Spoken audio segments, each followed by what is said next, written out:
জিনিসে আমি লজ্জা করি না, সেটা হচ্ছে খেতে। তাই বিয়ে বাড়িতে গিয়ে কোনো দিকে না তাকিয়ে চলে গেছি সোজা স্টার্টার কাউন্টার। স্টার্টারে ছিল চিকেন পকোড়া, দই বড়া, এদিকে আছে পনির বল। চিকেন পকোড়া দই বড়া একদম ফার্স্ট ক্লাস খেতে ছিল, কিন্তু এই পনির বলটা খেয়ে আমার মুখের অবস্থাটা দেখেই বুঝতে পারছো কিরকম খেতে ছিল। পুরোপুরি তেলে ভর্তি পনিরের আমি দেখতে পাইনি। প্রথমবার আমি কোনো খাবার খেয়ে আমার এতটা ডিসঅ্যাপয়েন্টেড হয়েছি। আশা করি সেটা আমার মুখ দেখেই বোঝা যাচ্ছে। কিন্তু এখন জটিল বিষয়টা হচ্ছে না এটা আমি ফেলতে পারবো না আমি খেতে পাচ্ছি, তাই জোর করে খেতেই হলো। যাই হোক, এখানে দেখো এসছে আমাদের এখানে ভাইজি, জোজো, তারপর এখানে রয়েছে বাবি, সবাই এখানে আমরা বসে খাওয়া দাওয়া করছি, স্টার্টার এনজয় করছি। সরি গাইস এই এত কিছু নড়াচড়ার জন্য, কারণ ভিডিওটা আমার মা করছে। আমার মা কাঁপিয়ে কাঁপিয়ে ভিডিও করছে, কি জানি কি ভিডিও করছে আমি নিজেও জানি না। তারপর আমার মা ক্যামেরাটা মুখের ওপর ঢুকিয়ে দিল। যাই হোক গাইস, এখানেই শেষ নয়, এরপর চলে গেলাম দই বড়াতে। দই বড়াটা একদম অসাধারণ খেতে হয়েছিল। দই বড়াটা একটা আমার ফেভারিট খাবারের মধ্যেই পড়ে, যেটা আমি রান্নাবে 50 টাকা দিয়ে খাই। সেটা এখানে এসে আমি যত পেরেছি খেয়েছি, যতই হোক 3টে খেয়েছি।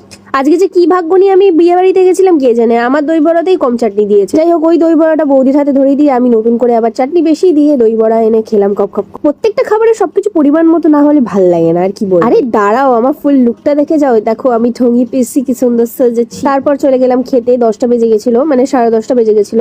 এ দেখো মেনু কার্ডের বদলে এখানে দিয়েছে পেন। মেনু কার্ডটা টেবিলের ওপর রাখা ছিল। তারপর চলে এলো গরম গরম, না আসলে ঠান্ডা ঠান্ডা কচুতে দিয়ে দিয়েছিল চানা। এখানে চানা আমার পাতে 4টে পড়েছে। আমি বিয়ে বাড়িতে গেলে খুব একটা চানা কচুরি খাই না, ভুল করে দিয়ে দিয়েছিল। তারপর আমার ফেভারিট চলে এলো ফিশ ফ্রাই, আমি স্যালাড দিয়ে খেয়ে নিলাম, হ্যাঁ তার সাথে কাসুন্দি। তারপর চলে এলো প্লেটে পোলাও, আর তার সাথে হচ্ছে মটন কষা।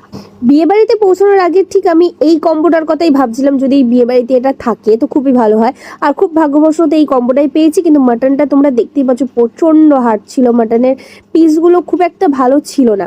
তারপর এখানে চলে এলো গাজরের হালুয়া আর তার সাথে রসগোল্লা। রসগোল্লাটা দারুণ খেতে ছিল। তারপরে দেখো কি সুন্দর একটা ছোট্ট ভাড়ে করে মৌরি দিয়েছে। আমার তো এই বিষয়টা বেশ ভালোই লেগেছে।